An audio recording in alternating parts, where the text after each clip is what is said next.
مہدی کا ظہور کب ہوگا، امام مہدی کون ہیں اور کب دنیا میں آئیں گے، تفصیل سے بتا دیں۔ دیکھیں، ہمیں رسول اللہ صلی اللہ علیہ وسلم کی جو صحیح احادیث سے ملتا ہے وہ اتنی بات ملتی ہے کہ آپ صلی اللہ علیہ وسلم ہی کے نسب میں حضرت مہدی ہوں گے۔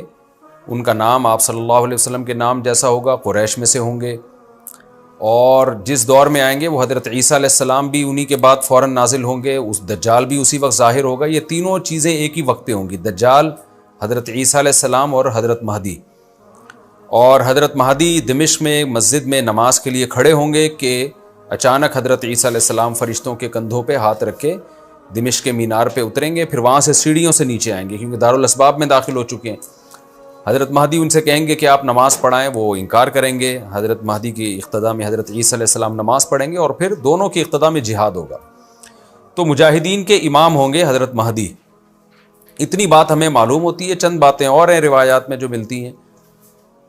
یہ ہمیں ڈیٹ نہیں بتائی گئی ہے، سن نہیں بتایا گیا، سال نہیں بتایا گیا۔ اس بارے میں صدیوں سے لوگ پیش گوئیاں کر رہے ہیں کہ فلاں سن میں آئیں گے، فلاں سن میں آئیں گے۔ بڑے بڑے لوگوں نے پیش گوئیاں کی ہیں جو 100% غلط ثابت ہوئی ہیں۔ تو اب بھی لوگ پیش گوئیاں کر رہے ہیں کہ 2025 میں آئیں گے، کوئی کہہ رہا ہے 2030 میں آئیں گے۔ تو گورنمنٹ کی طرف سے کوئی پابندی نہیں ہے، کوئی بھی کچھ بھی کہہ سکتا ہے۔ نبی صلی اللہ علیہ وسلم نے اس کو مبہم رکھا ہے، صحابہ نے مبہم رکھا، نہ صحابہ نے نبی سے تاریخ پوچھی، نہ مہینہ پوچھا، اور نہ نبی نے بتایا۔ اور ایسی چیزوں میں اسلام اس کو مجمل ہی رکھتا ہے، کیونکہ وہ مہینہ آتا اور اس مہینے میں کوئی بھی اٹھ کے مہدی کا دعویٰ کر دیتا تو کنفیوژن پیدا ہو جاتی نا۔ اس لیے ہمیں اس پر مبہم ایمان ضروری ہے، مجمل ایمان ضروری ہے۔ مبہم تو نہیں کہیں گے، مجمل۔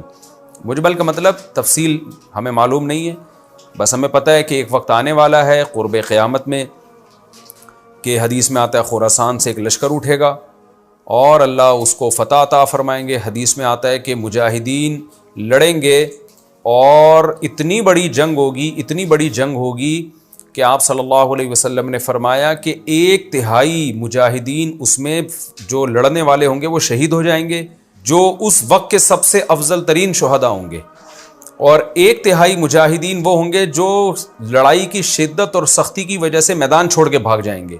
یہ وہ لوگ ہوں گے جن کی اللہ کبھی بھی توبہ قبول نہیں کرے گا، اور 1/3 ہوں گے جن کو اللہ دنیا پہ غلبہ عطا کرے گا، کفر پہ غلبہ عطا کرے گا۔ تو یہ اس وقت پھر حضرت مہدی کی قیادت میں جہاد ہوگا اور پوری دنیا میں امن قائم ہو جائے گا۔ حضرت عیسیٰ ابن مریم بھی اسی وقت نازل ہوں گے، دجال کو قتل کریں گے، اور ایک اور دفعہ، یعنی ایک دفعہ تو اسلام دنیا میں غالب آ چکا ہے، تو ایک اور دفعہ اسلام حضرت مہدی، حضرت عیسیٰ ابن مریم کے ذریعے پوری دنیا میں غالب آ جائے گا، اور ہر طرف خیر ہی خیر ہوگی۔ جزیے کا نظام ختم ہو جائے گا اور اللہ تعالیٰ اپنی برکتوں کو کھول دے گا، آسمان کی برکتیں، خوب بارشیں برسیں گی۔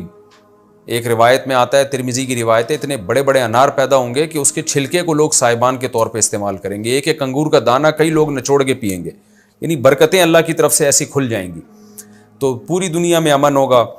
تو یہ جو نبی صلی اللہ علیہ وسلم کی جو بعثت تھی نا، آپ صلی اللہ علیہ وسلم کی، وہ کیا تھی؟ قرآن میں آتا ہے لِيُظْهِرَهُ عَلَى الدِّينِ كُلِّهِ۔